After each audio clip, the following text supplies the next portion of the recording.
Chemistry मास्टरचा सगळ्यांना नमस्कार.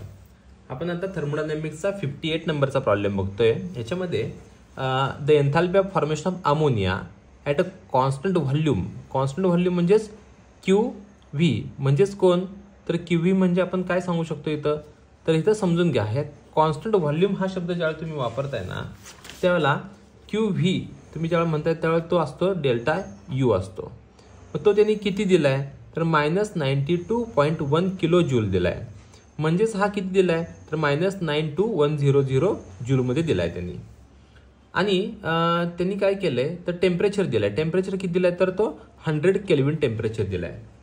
आणि कॉन्स्टंट प्रेशरच्या वेळेला म्हणजेच काय फाइंड आउट करायला सांगितलंय त्यांनी, डेल्टा H म्हणजेच कोण, तर QP कॅल्क्युलेट करायला सांगितलंय. मग आता आपल्याला हे जर कॅल्क्युलेट करायचं असेल तर आपण काय करतो, तर तुम्हाला सगळ्यात पहिल्यांदा तुम्हाला अमोनिया तयार करता आला पाहिजे. मग अमोनिया कोणापासून तयार होतो, तर N2चा गॅस घ्यावा लागतो, प्लस अजून काय घ्यावा लागतो, तर H2चा गॅस घ्यावा लागतो. किती, तर 3 मोलिक्यूल घ्यायचे आणि 2 अमोनिया मोलिक्यूल तयार होतात. आता हे सगळेचे सगळे कुठल्या स्टेटमध्ये असतात, तर गॅसेस स्टेटमध्ये असतात. मग हे गॅसेस स्टेटमध्ये असताना मग डेल्टा N तुम्हाला काढून घ्यावा लागतो लगेच. N2 - N1, ह्याला म्हणायचं N2, ह्याला म्हणायचं N1. N2 किती आहेत मोल, हे 2 मोल, 2. आणि N1 किती मोल आहेत, तर बघा बरं, हा 1 आणि हे 3, 1 आणि 3 किती झाले, 4. मग डेल्टा N तुमचा किती आला, 2 आला, -2 आला. हे खूप महत्वाचं आहे, मायनस साईन.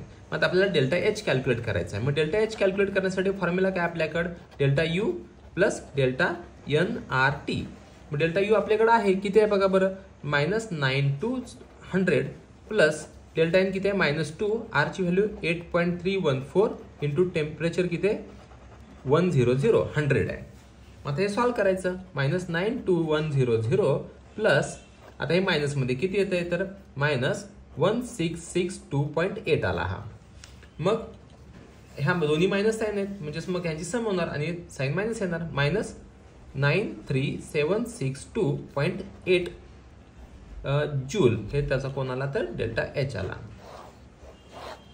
म्हणजे तुमचे आन्सर काय आला, हा आन्सर येत नाहीये, आन्सर येतोय -93762.8 जूल. हा आन्सर तुमचा इथं आलाय. थँक्यू.